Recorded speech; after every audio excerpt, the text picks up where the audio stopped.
Bonjour à tous.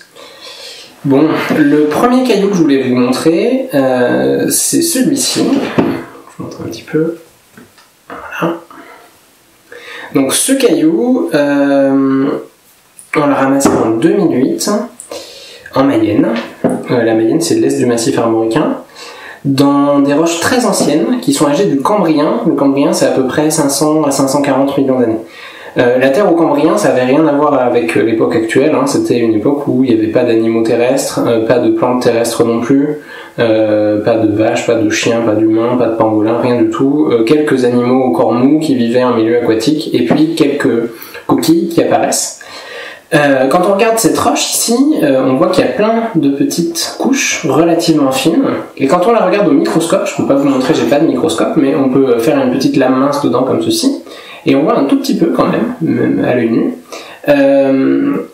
que sur cette lame mince, alors la lame mince c'est tout simplement un morceau du caillou qu'on colle sur une lame de verre et qu'on polit jusqu'à ce qu'on voit à travers, que ce sont des petites couches très fines, micrométriques, d'un petit minéral qui s'appelle la calcite, qui constitue les roches calcaires.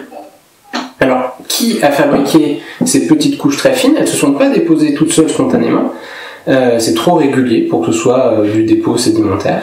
En fait, ce sont des bactéries qui les ont construites. Alors ces bactéries, plus précisément des cyanobactéries, elles existent depuis très très très longtemps sur la planète Terre, et donc en fait elles fabriquent des biofilms. Un biofilm, c'est une petite couche de bactéries qui est capable de faire deux choses chez les cyanobactéries: la photosynthèse, donc prélever du dioxyde de carbone, fabriquer de la matière organique, fabriquer des bactéries et rejeter du dioxygène. Ça c'est très important. Et la deuxième chose qu'elles sont capables de faire, c'est que une conséquence de la photosynthèse, ça va être de précipiter, de former ces petits minéraux de calcite qui vont former les roches calcaires. Donc en fait, cette roche, elle a été construite par des bactéries.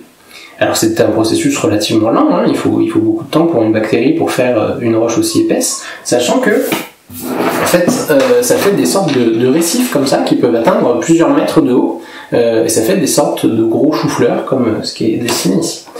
Donc on a ici des cyanobactéries, il y a 500 millions d'années, qui sont capables de produire du dioxygène en fabriquant ces récifs. Ça c'est très important parce que le dioxygène qu'on ventile, qu'on respire aujourd'hui, eh bien il a été produit par des cyanobactéries pendant les premiers milliards d'années de l'histoire de la Terre. Donc c'est le vivant qui a transformé la composition de l'atmosphère, et ensuite qui a fabriqué ces petits calcaires qui sont là.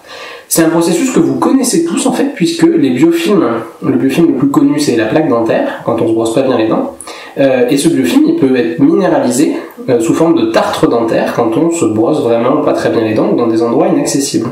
Donc ça c'est un analogue un peu classe, hein, évidemment, et puis à une échelle planétaire du tartre dentaire, mais évidemment à une époque où il n'y avait pas d'animaux comme nous pour avoir une bouche.